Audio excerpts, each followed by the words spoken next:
Chapter 8 लूर। जब फुफकारता हुआ सरीसृप पालूर डॉन की सीमा पर दलदल के बीच खुले पानी में तैर रहे अजनबी पर झपटा तो उस आदमी को लगा कि यह वाकई एक कठिन और जोखिम भरी यात्रा का निरर्थक अंत होगा। उसे भी इस डरावने जीव पर अपना छोटा सा चाकू चलाना उतना ही निरर्थक लगा। अगर उस पर जमीन पर हमला होता तो संभव है कि वह आखिरी उपाय के तौर पर अपनी एनफील्ड का इस्तेमाल करता। हालांकि वह बिना किसी सहारे के इन सभी थका देने वाले जोखिम भरे मीलों को पार करके आया था। हालांकि बार बार जंगल और मैदानी इलाकों के जंगली निवासियों के सामने उसकी जान को खतरा था। जिस भी चीज के लिए वह अपने कीमती गोला बारूद को बचा रहा था, वह जाहिर तौर पर उसे अपने जीवन से भी ज्यादा पवित्र मानता था, क्योंकि उसने अभी तक एक भी गोली नहीं चलाई थी और अब उसे निर्णय लेने की जरूरत नहीं थी, क्योंकि तैरते समय उसके लिए अपनी एनफील्ड को उतारना असंभव था, जो लोड की गई थी और जरूरी तेजी से फायर कर रही थी। हालांकि उसके बचने की संभावना बहुत कम थी और उम्मीद भी बहुत कम थी, फिर भी वह बिना संघर्ष किए हार मानने को तैयार नहीं था। इसके बजाय उसने अपनी तलवार निकाली और आने वाले सरीसृप का इंतजार किया। वह प्राणी किसी भी जीवित प्राणी जैसा नहीं था जिसे उसने पहले कभी देखा था। हालांकि संभवतः वह कुछ मामलों में मगरमच्छ जैसा था, न कि किसी ऐसी चीज जैसा जिससे वह परिचित था। जब किसी विलुप्त प्रजाति के इस डरावने जीवित प्राणी ने अपने जबड़े फैलाकर उस पर हमला किया, तो उस व्यक्ति को तुरंत ही यह एहसास हो गया कि पागलों की तरह दौड़ को रोकने या कवच युक्त खाल को अपने छोटे चाकू से छेदने की कोशिश करना व्यर्थ है। अब वो लगभग उसके पास आ चुका था और उसे बचाव का जो भी तरीका चुनना था, उसे तुरंत करना था। तत्काल मृत्यु के अलावा केवल एक ही विकल्प था, और उसने यह विकल्प लगभग उसी क्षण चुना जब विशाल सरीसृप उसके ठीक ऊपर आ गया। सील की तरह तेजी से वह आगे बढ़ते हुए शरीर के नीचे कूदा और उसी क्षण अपनी पीठ के बल पर पलटते हुए उसने अपनी तलवार को उस रेंगने वाले जीव के पेट की नर्म ठंडी सतह में घुसा दिया, क्योंकि उस तेजी से भागते हुए जीव की गति उसे तेजी से अपने ऊपर ले गई और फिर शक्तिशाली झटकों के साथ वह सतह के नीचे 1 दर्जन गज तक तैरता रहा, फिर उठ खड़ा हुआ। एक नज़र में उसने देखा कि उसके पीछे पानी की सतह पर पीड़ित राक्षस दर्द और क्रोध में पागलों की तरह गिर रहा था। वह अपनी मृत्यु की पीड़ा में तड़प रहा था। यह इस तथ्य से प्रमाणित होता है कि उसने उसका पीछा करने का कोई प्रयास नहीं किया, और इसलिए मरते हुए राक्षस की तीखी चीख के साथ वह व्यक्ति आखिरकार खुले पानी के दूर के किनारे पर पहुंच गया और एक बार फिर से चिपकी हुई मिट्टी के आखिरी हिस्से को पार करने का लगभग अलौकिक प्रयास किया, जिसने उसे पालूर डॉन की ठोस जमीन से अलग कर दिया था। अपने थके हुए शरीर को चिपचिपे बदबूदार कीचड़ से घसीटने में उसे लगभग 2 घंटे लग गए, लेकिन आखिरकार कीचड़ से लथपथ और थके हुए वह किनारे की मुलायम घासों पर खुद को घसीटता हुआ बाहर निकल आया। 100 गज की दूरी पर दूर पहाड़ों से नीचे की ओर बहती एक नदी दलदल में गिरती थी, और थोड़ी देर आराम करने के बाद वह वहां पहुंचा और एक शांत तालाब की तलाश में नहाया और अपने हथियारों, साज सामान और कमरबंद से कीचड़ को धोया। 1 और घंटा उसने अपनी एनफील्ड को पोंछने, चमकाने और तेल लगाने में बिताया। हालांकि उसे सुखाने के लिए उसके पास मुख्य रूप से सूखी घास थी। दोपहर होने तक उसे ये संतुष्टि नहीं हुई कि उसका कीमती हथियार गंदगी या नमी से किसी भी तरह के नुकसान से सुरक्षित है, और फिर वह उठा और उस निशान की तलाश शुरू कर दी जिसका पीछा करके वह दलदल के दूसरी तरफ गया था। क्या वह फिर से उस पगडंडी को खोज पाएगा जो दलदल के उस पार ले गई थी, जहां वह खो गई थी, यहाँ तक कि उसकी प्रशिक्षित इंद्रियों के लिए भी?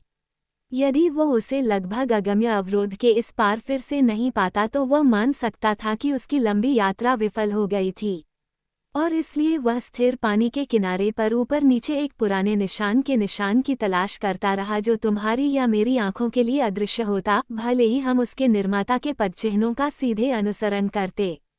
जैसे जैसे टार्जन ग्रिफ्स की ओर बढ़ा, उसने टोरो डॉन के तरीकों और तौर तरीकों की यथासंभव नकल की, लेकिन जब तक वह एक विशाल जीव के पास खड़ा रहा, उसे एहसास हुआ कि उसकी किस्मत अभी भी अधर में लटकी हुई है, क्योंकि उस चीज ने कोई संकेत नहीं दिया, चाहे वह खतरनाक हो या कुछ और।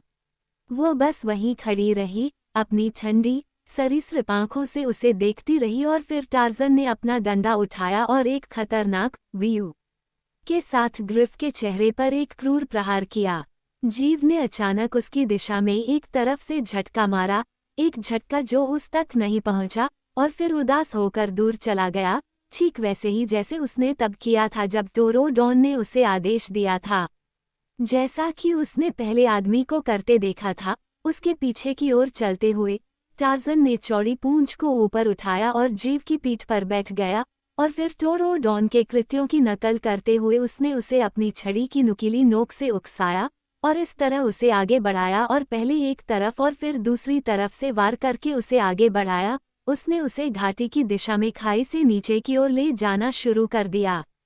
पहले तो उसके मन में सिर्फ ये तय करने का विचार था कि क्या वह इन बड़े राक्षसों पर सफलतापूर्वक अपना अधिकार जमा सकता है, क्योंकि उसे एहसास था कि इस संभावना में ही उसके जेलरों से तुरंत बच निकलने की एकमात्र उम्मीद छिपी थी।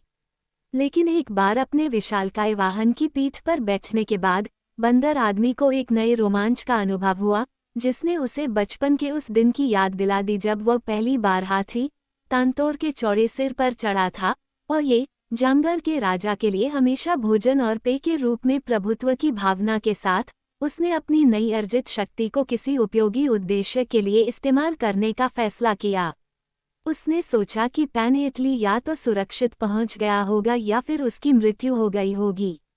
कम से कम अब वो उसकी सेवा नहीं कर सकता था, जबकि कोरोल ग्रीफ के नीचे नर्म हरी घाटी में अल-लूर प्रकाश का शहर था, जिसे उसने पस्तारोल वेद के कंधे से देखा था।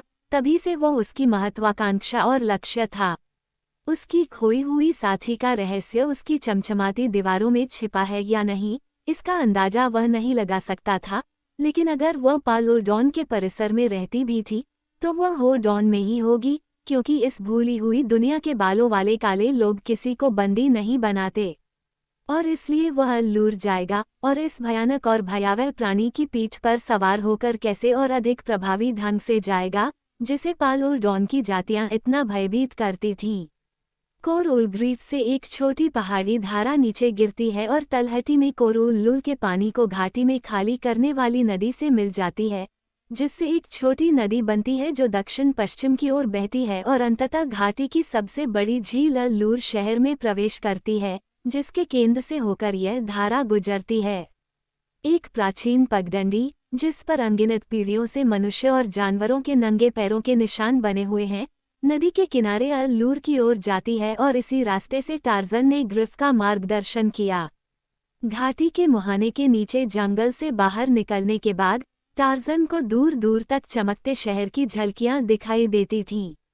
जिस देश से वह गुजरा वह उष्णकटिबंधीय हरियाली की अद्भुत सुंदरता से चमक रहा था।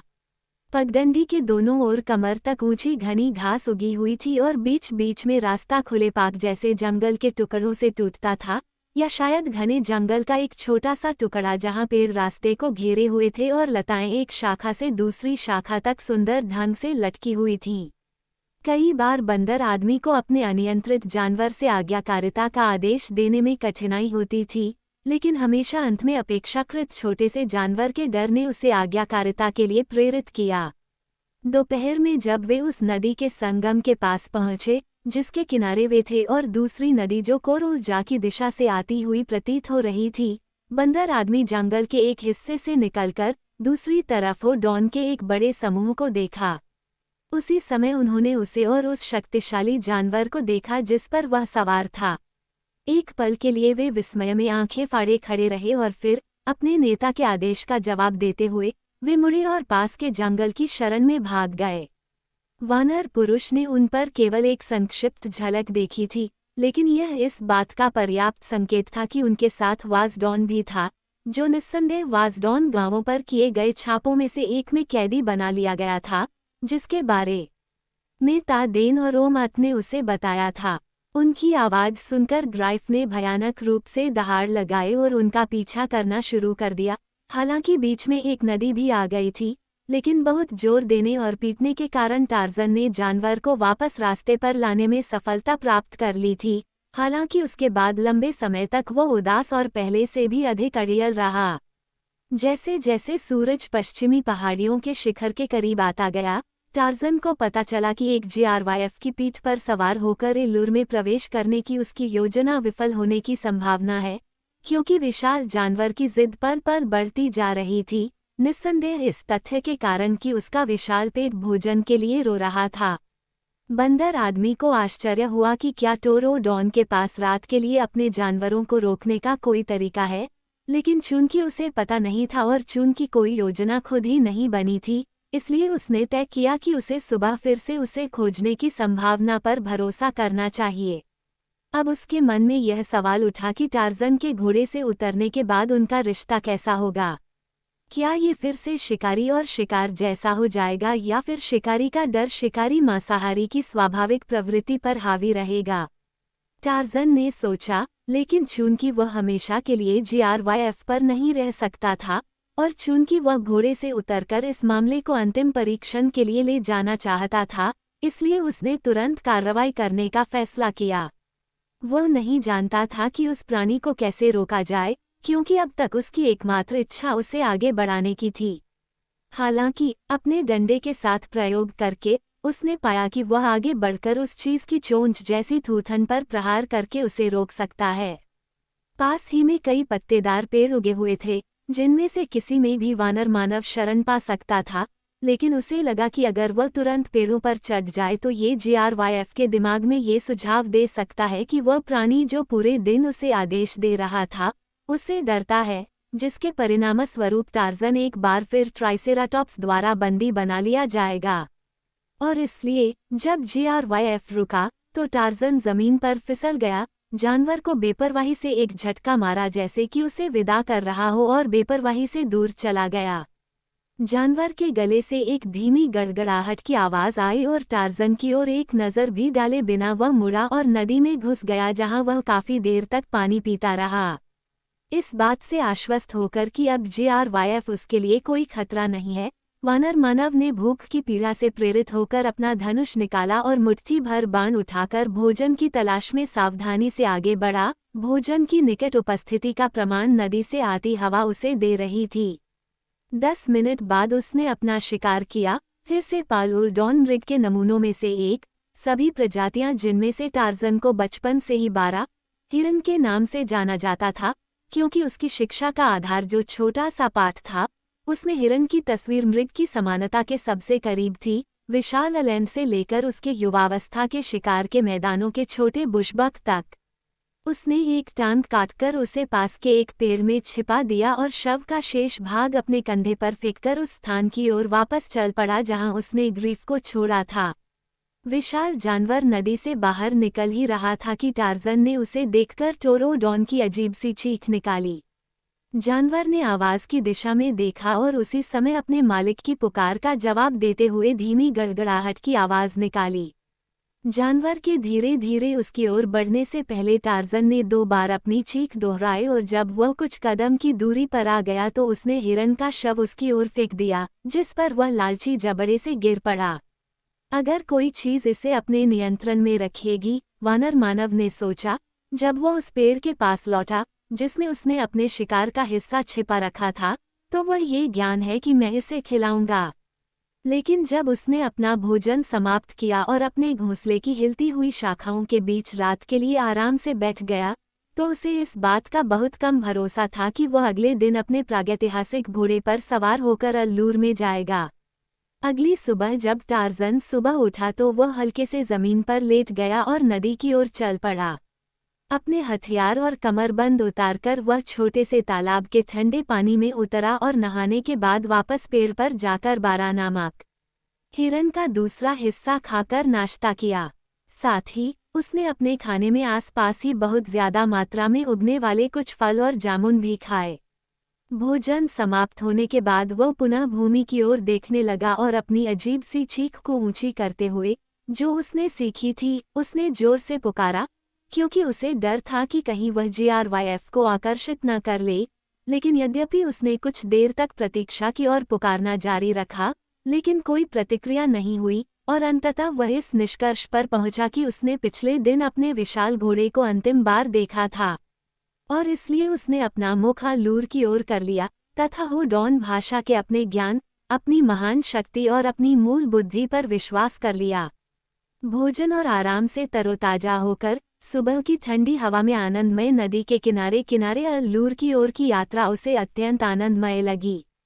जंगली जंगल के अपने साथियों से उसे अलग करने वाली कई विशेषताएं थीं, जो शारीरिक और मानसिक विशेषताओं के अलावा थीं। इनमें से कम आध्यात्मिक विशेषताएं नहीं थीं, और एक चीज जिसने निस्संदेह जंगल के प्रति टार्ज़न के प्रेम को प्रभावित करने में अन्य लोगों की तरह ही मजबूत भूमिका निभाई थी, वह थी प्रकृति की सुंदरता के प्रति उसकी प्रशंसा। वानरों को अपने ऊपर लहराते जंगल के दैत्यों की राजसी भव्यता की तुलना में सड़े हुए लट्ठे में एक कीड़े की अधिक परवाह थी। नूमा ने केवल अपनी सुंदरता को ही स्वीकार किया, क्योंकि वह उन्हें अपने साथी की प्रशंसा भरी आंखों के सामने प्रदर्शित करता था, लेकिन प्रकृति की रचनात्मक शक्ति की सभी अभिव्यक्तियों में, जिसके बारे में टार्ज़न को जानकारी थी, उसने सुंदरता की सराहना की। जैसे जैसे टार्ज़न शहर के नज़दीक पहुंचता गया, उसकी दिलचस्पी बाहरी इमारतों की वास्तुकला पर केंद्रित होती गई, जो कभी निचली पहाड़ियों के समूह के चूना पत्थर से बनी थीं, जो हर दिशा में घाटी में फैली घास से ढकी कई पहाड़ियों के समान थीं। घर निर्माण के होडॉन तरीकों के बारे में टार्डेन की व्याख्या में इमारतों के अक्सर उल्लेखनीय आकार और अनुपातों का वर्णन किया गया है, जिन्हें उनके निर्माण के लिए आवश्यक युगों के दौरान चूना पत्थर की पहाड़ियों से काटा गया था। बाहरी हिस्से को ऐसे वास्तुशिल्प रूपों में तराशा गया था जो बिल्डरों की आंखों को आकर्षित करते थे, जबकि साथ ही साथ श्रम और स्थान दोनों को बचाने की स्पष्ट इच्छा में पहाड़ियों की मूल रूपरेखा का मोटे तौर पर अनुसरण किया गया था। इसी तरह अंदर के अपार्टमेंट की खुदाई आवश्यकता के अनुसार की गई थी। जैसे जैसे वह निकट आया, टार्ज़न ने देखा कि इन निर्माण कार्यों से उत्पन्न अपशिष्ट पदार्थों का उपयोग एक ही पहाड़ी से उत्पन्न प्रत्येक इमारत या इमारतों के समूह के चारों ओर बाहरी दीवारों के निर्माण में किया गया था, और बाद में उसे पता चला कि इसका उपयोग पहाड़ियों के बीच असमानताओं को भरने और पूरे शहर में पक्की सड़कें बनाने के लिए भी किया गया था। संभवतः इसका परिणाम फुटपाथों की किसी वास्तविक आवश्यकता से अधिक टूटे हुए चूना पत्थर की मात्रा के निपटान की एक आसान विधि को अपनाना था। शहर के भीतर और इमारतों की पंक्तियों को तोड़ती हुई संकरी चट्टानों और छतों पर लोग घूम रहे थे और ऐसा लग रहा था कि यह होडॉन वास्तुकला की एक विशेषता है। निस्संदेह ये कुछ अंतर्निहित प्रवृत्ति का परिणाम है, जिसका पता उनके प्रारंभिक चट्टान निवासी पूर्वजों से लगाया जा सकता है। टार्ज़न को इस बात पर आश्चर्य नहीं हुआ कि थोड़ी दूरी पर उसने उसे देखने वालों के मन में कोई संदेह या जिज्ञासा नहीं जगाई, क्योंकि जब तक करीब से जांच संभव नहीं थी, तब तक उसके सामान्य रूप या रंग में उसे किसी स्थानीय व्यक्ति से अलग करना मुश्किल था। बेशक उसने कार्य योजना तैयार की थी और निर्णय लेने के बाद उसने अपनी योजना को अंजाम देने में कोई हिचकिचाहट नहीं दिखाई। उसी भरोसे के साथ कि आप किसी पड़ोसी शहर की मुख्य सड़क पर जा सकते हैं, टार्ज़न ने होडॉन शहर के अल्लूर में कदम रखा। सबसे पहले उसकी बनावटीपन को एक छोटा बच्चा पहचान पाया जो दीवारों से घिरी इमारतों में से एक के मेहराबदार प्रवेश द्वार पर खेल रहा था। कोई पूंछ नहीं, कोई पूंछ नहीं, उसने चिल्लाते हुए उस पर पत्थर फेंका, और फिर वह अचानक गूंगा हो गया और उसकी आंखें चौड़ी हो गईं क्योंकि उसे लगा कि यह प्राणी कोई और नहीं बल्कि एक साधारण होडॉन योद्धा था जिसकी पूंछ कट गई थी। एक झटके के साथ बच्चा मुड़ा और चिल्लाता हुआ अपने घर के आंगन में भाग गया। टार्ज़न अपने रास्ते पर चलता रहा, उसे पूरी तरह से एहसास था कि वो क्षण निकट था जब उसकी योजना का भाग्य तय किया जाएगा, और उसे लंबे समय तक इंतजार भी नहीं करना था क्योंकि घुमावदार सड़क के अगले मोड़ पर उसका सामना होडॉन योद्धा से हुआ। उसने होडॉन योद्धा की आंखों में अचानक आश्चर्य देखा, उसके तुरंत बाद संदेह की एक झलक भी देखी, लेकिन इससे पहले कि वह कुछ बोल पाता टार्ज़न ने उसे संबोधित किया। मैं दूसरे देश से आया एक अजनबी हूँ, उसने कहा। मैं आपके राजा को तान से बात करना चाहता हूँ। वह आदमी पीछे हट गया और चाकू पर हाथ रख लिया। उसने कहा, अल्लूर के दरवाजे पर कोई अजनबी नहीं आता, सिवाय दुश्मन या गुलाम के। मैं न तो गुलाम हूँ और न ही दुश्मन, टार्ज़न ने जवाब दिया। मैं सीधे जाद बेन ओथो से आया हूँ। देखो, और उसने अपने हाथ आगे बढ़ाए ताकि होडॉन देख सके कि वे उसके हाथों से कितने अलग हैं, और फिर घूम गया ताकि दूसरा देख सके कि वो बिना पूंछ का है, क्योंकि यह इस तथ्य पर आधारित था कि उसकी योजना आधारित थी ताडेन और ओमेट के बीच झगड़े के कारण, जिसमें वाजडॉन ने दावा किया था कि जाद बेन ओथो की पूंछ लंबी थी, जबकि होडॉन अपने भगवान की पूंछहीनता में अपने विश्वास के लिए लड़ने के लिए समान रूप से तैयार था। योद्धा की आंखें चौड़ी हो गईं और उनमें भय का भाव उभर आया, हालांकि उसमें अभी भी संदेह की झलक थी।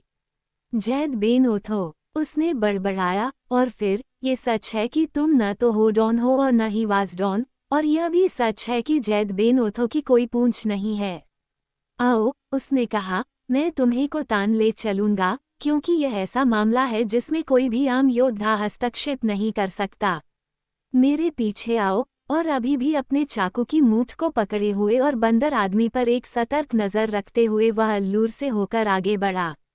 शहर का क्षेत्रफल बहुत बड़ा था। कभी कभी इमारतों के समूहों के बीच काफी दूरी होती थी, और फिर वे एक दूसरे के काफी करीब होते थे। कई भव्य समूह थे, जो स्पष्ट रूप से बड़ी पहाड़ियों से काटे गए थे, जो अक्सर 100 फीट या उससे अधिक की ऊंचाई तक बढ़ते थे। जैसे जैसे वे आगे बढ़े, उन्हें कई योद्धा और महिलाएं मिली, जिनमें से सभी ने अजनबी में बहुत जिज्ञासा दिखाई, लेकिन जब पता चला कि उसे राजा के महल में ले जाया जा रहा है, तो उसे धमकाने का कोई प्रयास नहीं किया गया। वे आखिरकार एक विशाल ढेर के पास पहुंचे जो काफी बड़े क्षेत्र में फैला हुआ था, जिसका पश्चिमी भाग एक बड़ी नीली झील की ओर था और जाहिर तौर पर इसे एक प्राकृतिक चट्टान से काटा गया था।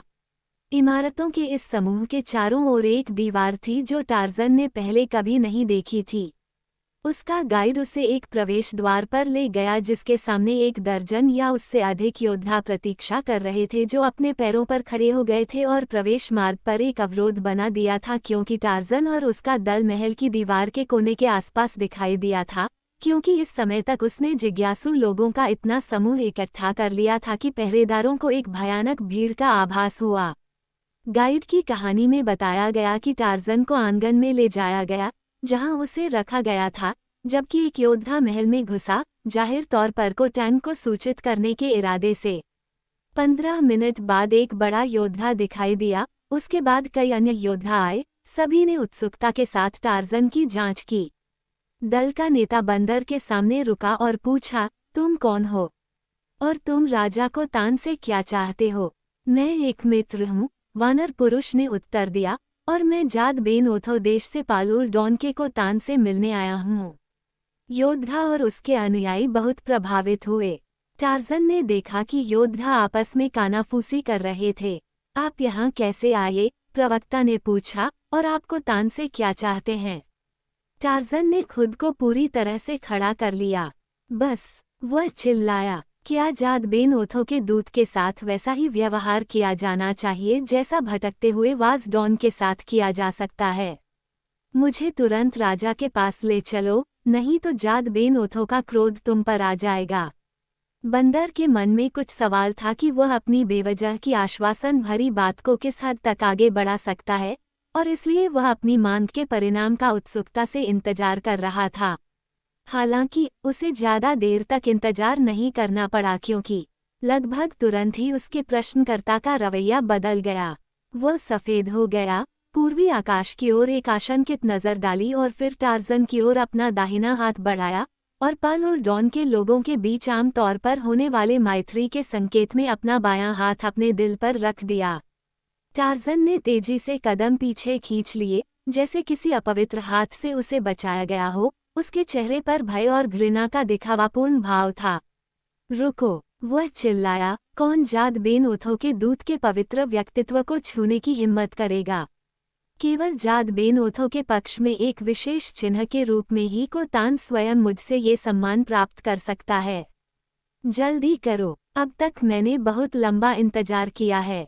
अल्लूर के हो डॉन मेरे पिता के बेटे का किस तरह से स्वागत करेंगे?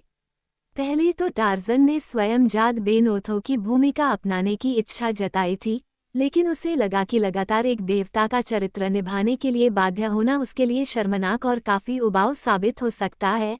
लेकिन अपनी योजना की बढ़ती सफलता के साथ ही उसे अचानक ये विचार आया कि जाद बेन ओथो के पुत्र का अधिकार एक देवता के साधारण दूत की तुलना में कहीं अधिक होगा।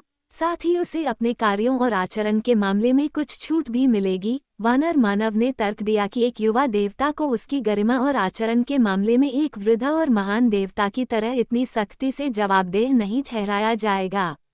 इस बार उसके शब्दों का असर उसके आसपास के सभी लोगों पर तुरंत और दर्दनाक रूप से दिखाई दिया। एक साथ वे पीछे हट गए। प्रवक्ता स्पष्ट भय से लगभग गिर पड़ा। जब अंततः उसके भय के पक्षाघात ने उसे बोलने की अनुमति दी, तो उसकी क्षमायाचना इतनी दयनीय थी कि बंदर आदमी मुश्किल से एक मनोरंजक अवमानना की मुस्कान को दबा सका। हे डोरोलोथो, दया करो, उसने विनती की, गरीब बूढ़े डाकलोथ पर। मेरे आगे आओ और मैं तुम्हें दिखाऊंगा कि राजा कोतान कांपते हुए तुम्हारा इंतजार कर रहा है। दूर रहो, सांप और कीड़े। उसने टार्जन के लिए एक रास्ता बनाने के उद्देश्य से अपने योद्धाओं को दाएं और बाएं धकेलते हुए चिल्लाया। आओ, बंदर आदमी ने जोर से चिल्लाया, रास्ता दिखाओ और ये लोग पीछे आओ। अब पूरी तरह से भयभीत डकलोथ ने वैसा ही किया जैसा उसे कहा गया था, और वानरों के टार्जन को पालूर डॉन के राजा कोटन के महल में ले जाया गया।